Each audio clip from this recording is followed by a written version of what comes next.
왜 손님은 그대로일까요? 이거 정말 많은 사장님들이 한 번쯤은 해보셨을 법한 그런 고민이죠. 네, 맞아요. 맘만 있으면 뭐 저절로 줄 서서 먹을 것 같은데 현실은 꼭 그렇지만은 않다는 거. 이게 참 흥미로운 지점 같아요. 그렇죠. 맛이라는 확실한 강점이 있어도 글쎄요, 그걸 좀 상쇄시키는 다른 요인들이 작용하는 경우가 꽤 많습니다. 예를 들면 바로 옆에 엄청 강력한 경쟁자가 떡하니 나타날 수도 있고요. 아, 그런 경우 있죠. 네. 아니면 뭐 예상치 못한 임대료 상승, 이런 외부 단수도 절대 무시 못하거든요. 그러니까 맛이 전부가 아니라는 걸 보여주는 그런 냉정한 현실, 그런 사례가 정말 많습니다. 그래서 오늘 저희가 청취자 여러분을 위해서 그 식당 창업이랑 운영 노하우, 이걸로 꽤 유명한 유튜브 채널 있잖아요. 아, 네네. 거기 영상 중에 맛있어도 가게 망하는 이유, 식당 매출 올리는 방법, 이 영상에서 나온 그 핵심 내용들을 좀 같이 파헤쳐 볼까 합니다. 네, 좋은데요. 이 영상이 그냥 뭐 맛있게 만드세요, 이런 원론적인 얘기가 아니라 실제 데이터를 가지고 분석을 하더라고요. 맛있는 가게조차 왜 힘든가, 그 구체적인 이유들을 딱딱 짚어주고 그리고 되게 실용적인 해결책들, 그런 걸 제시해서 한번 볼 만한 가치가 있는 것 같아요. 네, 맞습니다. 그래서 이번 저희 목표는 아주 명확해요. 청취자 여러분께서 이 영상을 뭐 직접 다 찾아보시는 수고는 좀 덜어드리면서도 그 안에 담긴 핵심적인 통찰, 그리고 바로 써먹을 수 있는 그런 조언들 있잖아요. 이걸 놓치지 않게 도와드리는 겁니다. 네. 왜 맛있는 가게가 힘들어하는지, 그 흔한 함정들은 뭔지, 또 어떻게 빠져나올 수 있는지, 이런 구체적인 방법들을 좀 깊이 있게 얘기 나눠보겠습니다. 자, 그럼 이제 본격적으로 시작해볼까요? 좋습니다. 오늘 우리가 좀 집중적으로 파헤쳐 볼 문제는 크게 네 가지인데요. 첫째는 사람들이 우리 가게를 잘 모른다는 거. 아, 모른다. 네. 둘째는 알게 돼도 금방 잊어버린다는 거죠. 기억에서 사라지는 거. 셋째는 눈으로 즐기는 비주얼이 좀 부족하다. 마지막으로는 이용하는 과정에서 서비스가 불편하다는 점. 이 네 가지 관점에서 문제랑 해결책을 자세히 들여다보겠습니다. 좋습니다. 그럼 첫 번째 문제, 사람들이 모른다는 거, 이것부터 시작하죠. 근데 이 영상 만드신 분 그 실제 경험담이 되게 현실적이더라고요. 네, 저도 봤어요. 한 자리에서 8년 동안 쌀국수집을 하셨고 요즘 그 핫하다는 캐치토이 브랩 거기서 평균 웨이팅이 140명, 네이버 리뷰만 5,000개가 넘는 그런 가게인데요. 와, 대단하네요. 그런데도 바로 옆 동네 사람, 아니 심지어 같은 동네 사는 사람조차도 가게 이름을 처음 듣는 경우가 있다는 거예요. 이야, 이건 진짜 맛있으면 다 알아서 찾아온다는 그 생각? 그걸 그냥 정면으로 깨는 얘기 같아요. 놀랍지 않으세요? 정말 그렇습니다. 이게 그러니까 우리 가게는 맛집이라고 스스로 생각하는 거랑 실제 대중들이 아는 거랑은 정말 큰 차이가 있을 수 있다는 거죠. 네. 영상에서도 그런 얘기를 해요. 가게 앞을 하루에 100명이 지나가도 그중에 딱 10명 정도, 그 정도만 아, 여기에 이런 가게가 있었네 하고 알아본다는 거예요. 10명이요? 100명 중에? 네. 대부분은 그냥 스마트폰 보거나 뭐 다른 생각하면서 그냥 휙 지나친다는 거죠. 그래서 가게 겉모습을 아무리 막 화려하게 꾸미고 배너 세우고 해도 생각만큼 효과를 못 보는 경우가 많다고 딱 지적을 하더라고요. 사람들이 생각보다 주변 환경 변화에 좀 둔감하다는 뭐 그런 증거이기도 하고요. 결국은 맛이랑은 별개로 우리 가게가 여기 있다는 그 존재 자체를 알리는 노력이 무조건 필요하다는 거네요. 특히 만약에 가게 위치가 좀 눈에 잘 안 띄는 곳이면 더더욱 그렇겠고요. 맞습니다. 영상에서 그래서 구체적인 해결책으로 당근마켓 비즈 프로필, 이걸 활용하라고 제안하던데요. 근데 단순히 프로필 만드는 거 말고 매일 새 소식을 올리라고 강조하는 게 좀 인상 깊었어요. 오늘 청소 깨끗이 했습니다. 라든지 새로운 반찬 준비했어요. 같은 어찌 보면 되게 사소한 내용이라도 꾸준히 올리라는 거잖아요. 네, 바로 그 꾸준함이 핵심입니다. 당근마켓에서 매일 새 소식을 올리는 게 왜 효과적이냐면요. 그 플랫폼 알고리즘 자체가 좀 활동적인 비즈니스를 우선적으로 지역 주민들 피드에 보여주는 경향이 있거든요. 아, 그렇군요. 그러니까 그냥 성실하게 소식 올리는 그 행동 자체가 일종의 무료 광고판 역할을 하는 셈이죠. 우리 동네 사람들한테 우리 가게 여기 있고요. 지금 열심히 장사하고 있습니다. 이 신호를 계속 보내는 거예요. 그 영상 만드신 분이 이 활용법에 대해서는 아예 상세 영상을 따로 만들었다고 할 정도로 되게 중요하게 생각하는 부분이더라고요. 핵심은 이거죠. 가만히 기다리지 말고 능동적으로 우리 가게를 알려야 한다. 아, 매일 뭔가를 올린다는 게 사실 쉬운 일은 아닌데 그래도 그만큼 지역 주민들한테 계속 노출될 수 있다면야 뭐 충분히 한번 해볼 만한 가치는 있네요. 자, 그럼 이렇게 해서 가게를 알렸다고 칩시다. 근데 여기서 끝이 아니죠? 두 번째 문제. 바로 잊혀진다. 사람들의 기억이라는 게 생각보다 훨씬 짧다는 건데요. 영상에서 던지는 질문이 아주 그냥 날카롭습니다. 사장님 가게에 다시 찾아오는 손님, 그러니까 재방문 고객 비율, 그거 얼마나 될 것 같으세요? 이거 뜨끔한 질문이죠. 많은 사장님들이 그래도 우리 가게 음식 맛있으니까 절반 이상, 한 50, 60%는 다시 오지 않을까 이렇게 기대를 하시는데 영상에서 보여주는 실제 데이터는 훨씬 차갑습니다. 네. 실제 단골 고객, 그러니까 꾸준히 다시 오는 비율은 평균적으로 한 20, 30%에 불과하고요. 나머지 약 70% 고객은 그냥 딱 한 번 오고 다시는 안 온다는 분석이에요. 70%요? 와. 네.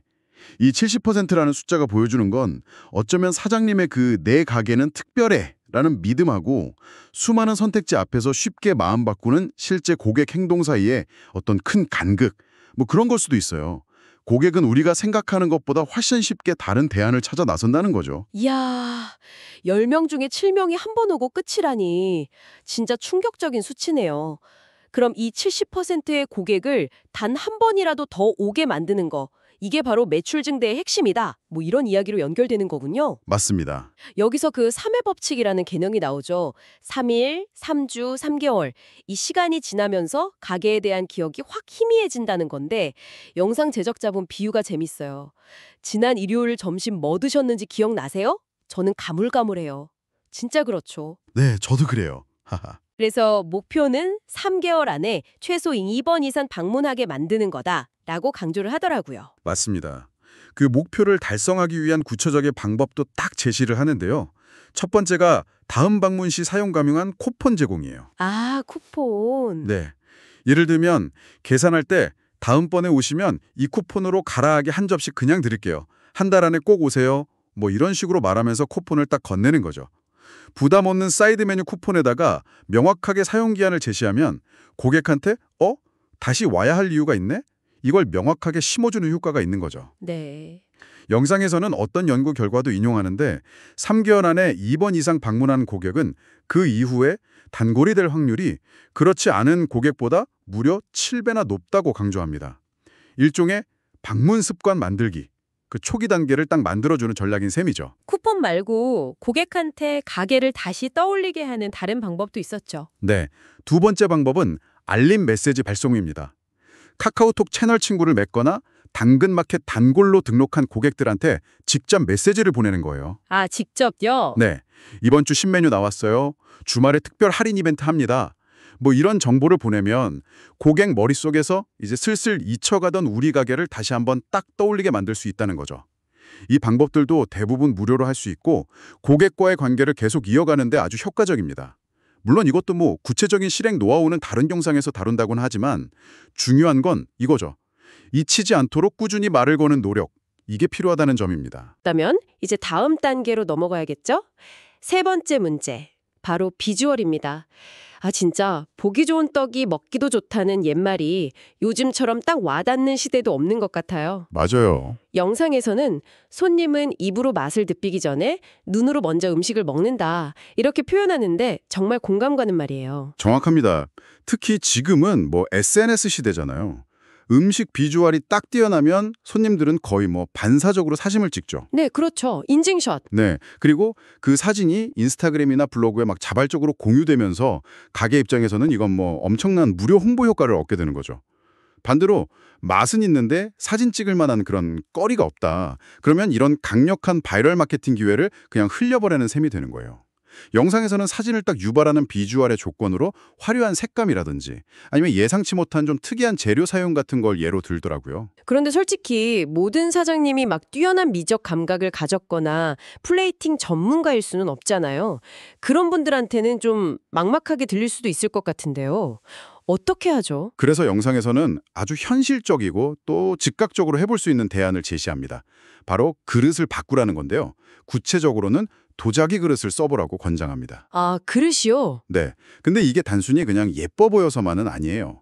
첫째는 그 플라스틱이나 멜라민 그릇하고 도자기 그릇은 열을 유지하는 능력이 다르잖아요. 네. 따뜻한 음식은 더 오래 따뜻하게, 차가운 음식은 더 오래 차갑게 유지시켜서 음식 맛에 좀 미묘하지만 긍정적인 영향을 줄 수 있다는 거죠. 둘째, 그리고 이게 어쩌면 더 중요한 포인트인데 도자기 그릇 특유의 그 묵직한 무게감입니다. 아, 무게감이요? 그게 왜 중요하죠? 그릇 무거운 거 싫어하는 사람도 있지 않나요? 그럴 수도 있지만요. 한번 생각해 보세요. 고급 호텔 레스토랑이나 아니면 정통 일식집 같은 데 가면 왜 그렇게 크고 묵직한 그릇들을 쓸까요? 그러게요. 영상의 분석에 따르면 그릇의 무게가 손으로 딱 전달되면서 음식 자체를 뭔가 더 가치 있고 고급스럽고 좀 비싸게 느끼게 만드는 그런 심리적인 효과가 있다는 겁니다. 아, 신기하네요. 손님은 단순히 눈으로만 보는 게 아니라 그릇을 만지고 옮기는 과정에서 촉각적으로도 음식의 가치를 판단한다는 거죠. 결국 좋은 그릇에 담는 행위 자체가 음식의 가치를 높이는 비주얼 전략이고 또 고객 경험 설계의 일부다라는 통찰인 겁니다. 와, 그릇 하나 바꾸는 것만으로도 음식의 가치를 다르게 느끼게 할 수 있다니 이거 정말 흥미로운 접근인데요. 자, 그럼 이제 마지막 네 번째 문제점, 서비스로 넘어가 보겠습니다. 아마 청취자 여러분 중에도 비슷한 경험 있으실 거예요. 음식 맛은 분명 괜찮았는데 직원 응대가 너무 불친절했거나 아니면 뭔가 이용하는 과정이 좀 불편해서 아, 여긴 다시는 안 가야지 하고 마음 먹었던 곳 말이에요. 있죠. 많죠. 영상에서도 비슷한 사례들을 언급하더라고요. 손님이 들어와도 그냥 본체만 채 인사도 없고 뭐 필요한 거 달라고 하면 대답도 없이 물건만 툭 던져놓고 가고 그런 경우요. 네. 특히 1인 식당이나 좀 작은 가게의 경우에 이 서비스 문제가 더 복잡하게 얽혀 있다고 지적을 해요. 아, 혼자 하시는 곳. 네. 사장님 혼자서 막 조리하랴, 주문받으랴, 계산하랴 정신없이 바쁘다 보면 이게 본의 아니게 손님 응대에 좀 소홀해질 수밖에 없는 상황이 생기잖아요. 그쵸. 몸이 하나니까. 네. 예를 들어서 손님이 물이나 뭐 반찬, 앞접시 같은 게 필요한데 사장님이 너무 바빠 보여서 말 걸기가 좀 미안하거나 아니면 직접 가져다 쓰려고 해도 어디에 뭐가 있는지 찾기 어려운 경우 이게 되게 많다는 거죠. 이런 사소해 보이는 불편함들이 자꾸 반복되고 쌓이면 맛이 괜찮았더라도 고객은 아, 여긴 좀 불편한 곳이네. 이렇게 딱 인식하고 다시 오기를 꺼리게 된다는 겁니다. 그래서 영상에서 제시하는 해결책이 바로 그 치계적인 셀프 코너를 만들어라 이거군요. 여기서 강조하는 핵심이 두 가지 있었죠. 그렇습니다. 첫 번째는요. 손님들이 자주 필요로 하는 물품들 있잖아요. 물, 컵, 뭐 여분의 수저, 앞치마, 아이들 쓰는 식기, 심지어 여성 손님들을 위한 머리끈까지 이런 것들을 한 곳에 명확하게 모아두라는 거예요. 아, 한 곳에요? 네. 여기저기 흩어져 있으면 손님은 계속 두리번거려야 하고 결국에는 직원을 부르게 되니까요. 그리고 두 번째 핵심은 셀프 코너라는 걸 알리는 안내문을 아주 크고 명확한 글씨로 써서 붙여야 한다는 점입니다. 글자 크기가 그렇게 중요한가요? 그냥 써놓으면 되는 거 아닌가 싶은데. 네, 이게 생각보다 훨씬 중요합니다. 영상에서는 사장님들은 매일 보는 공간이니까 작은 글씨도 익숙하지만 처음 온 손님은 전혀 그렇지 않다고 딱 꼬집어요. 아, 하긴 그렇겠네요. 글씨가 작으면 눈에 잘 띄지도 않을 뿐더러 바쁜 와중에 손님들이 일부러 그 작은 안내문까지 찾아서 읽으려고 하지 않는다는 거죠. 특히 처음 와서 가게 구조가 낯선 손님은 셀프 코너가 어디 있는지, 뭐가 있는지 몰라서 헤매기 쉽습니다. 따라서 누구나 멀리서도 딱 쉽게 알아볼 수 있도록 크고 간결하고 명확하게 셀프 코너라고 안내하는 것이 불필요한 불편함을 줄이는 핵심이라는 겁니다. 이런 작은 배려 하나하나가 모여서 고객 경험의 질을 결정한다. 이 점을 강조하더라고요. 자, 오늘 장사 맛집 오 팀장 유튜브 영상 내용을 바탕으로 맛있는 가게가 어려움을 겪는 4가지 주요 이유와 그 해결책들을 좀 살펴봤습니다. 혹시 지금 우리 가게는 맛 하나는 진짜 자신 있는데 왜 이렇게 잘 안 될까 고민 중인 청취자분이 계시다면 오늘 저희가 이야기 나눈 4가지 질문을 스스로에게 한번 던져보시면 좋을 것 같아요. 첫째, 혹시 사람들이 우리 가게를 몰라서 못 오는 건 아닐까? 네. 둘째, 한 번 왔던 손님들이 우리 가게를 너무 쉽게 잊어버리는 건 아닐까? 셋째, 우리 가게 음식이나 분위기가 손님들 눈길을 딱 사로잡고 막 사진 찍고 싶게 만드는 그런 비주얼을 갖추고 있는가? 그리고 마지막으로 나도 모르는 사이에 손님에게 어떤 사소한 불편함을 주고 있지는 않은가. 이 네 가지요. 네, 이 네 가지가 서로 다 연결되어 있으면서도 각각 좀 개선할 수 있는 실마리를 제공하는 아주 중요한 점검 항목들입니다. 영상 마지막에서도 결국 핵심은 하나로 모아진다고 강조하죠. 뭐냐면 장사는 손님의 기분을 좋게 만들어주는 것이다. 아, 기분. 네, 단순히 배만 채우는 걸 넘어서 가게를 딱 인지하는 그 순간부터 기억하고 방문해서 보고 먹고 떠나는 그 모든 과정에서 뭔가 긍정적인 감정을 느끼게 만드는 것이 중요하다는 겁니다. 오늘 짚어본 문제점들 중에 우리 가게에 해당되는 부분이 있다면 뭐 완벽하게 하려고 하기보다는 괜찮으니까 하나씩 꾸준히 개선해 나가려는 노력이 중요하다고 조언하고 있습니다. 네. 오늘 저희가 함께 깊이 들여다본 이 내용들이 현재 식당을 운영하고 계시거나 아니면 앞으로 창업을 계획 중이신 우리 청취자 여러분께 정말 실질적인 아이디어를 얻는데 조금이나마 보탬이 되었기를 진심으로 바랍니다. 마지막으로요. 오늘 나눈 이야기를 바탕으로 한 단계만 더 나아간 질문을 하나 던져드리고 싶습니다. 오늘 우리가 살펴본 해결책들은 주로 고객을 가게로 끌어들이고 뭐 가시성이나 비주얼 같은 거요.